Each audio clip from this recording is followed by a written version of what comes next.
signal poles are made of high-strength steel. Years of weather exposure can cause corrosion, so the poles are galvanized on both sides for protection. Each pole has a welded plate to connect it to a perpendicular pole.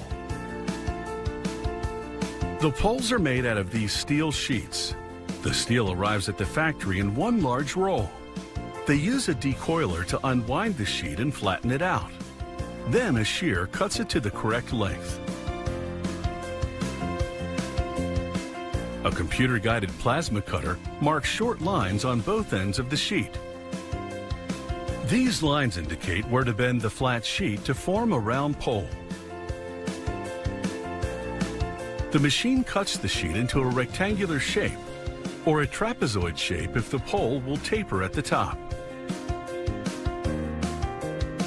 Workers number the machine lines with chalk, giving lines directly opposite of each other the same number. Then they transfer the sheet to a bending machine called a press brake.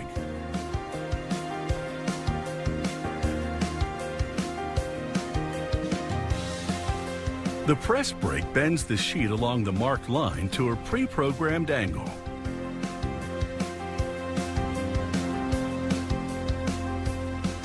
Workers use a digital measuring device to make sure the first bend is accurate. If it is, they continue bending along the remainder of the lines, transforming the flat sheet into a multi-sided round pole. Now the pole moves to a welding station, where hydraulic rollers apply pressure from both sides. This forces the edges of the sheet together, so that a welding head can fuse the seam with molten steel. At the same time, the head deposits a granular powder called flux, which prevents air from penetrating the weld and weakening it. Workers place the pole in a hydraulic press, so it doesn't warp as the seam weld cools and shrinks. Next, a computer-guided plasma machine cuts a connection plate out of thick steel. The machine also drills holes for the high-strength bolts needed to attach the plate to the traffic signal pole.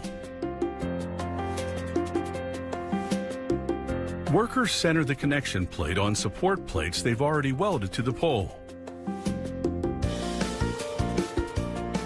Then they weld everything in place.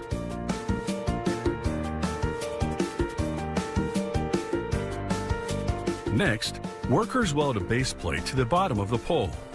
It has holes for the anchor bolts, which are used for securing the traffic signal to the street. Workers inspect the welds with a testing device. It uses an electric current to magnetically draw colored powder into any defective area. The factory ships the finished poles to a galvanizing plant, where they're dipped in a series of wash tanks. The plant's tanks are deep enough to fully submerge the poles, so they can treat both the inner and outer surface at the same time. Now the poles go into a vat of sulfuric acid. This bath dissolves the more stubborn contaminants that washing can't remove. The next tank contains a chemical that weakens the surface of the poles. This allows the galvanizing metal to penetrate the steel rather than sit on the surface. The final tank contains molten zinc.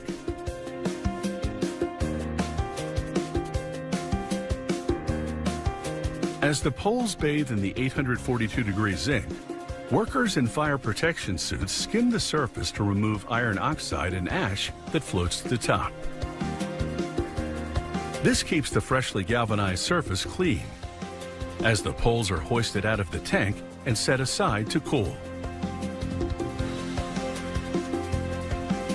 Because they're galvanized rather than painted, these poles are able to support traffic lights, signs, and street lamps for 40 years or more.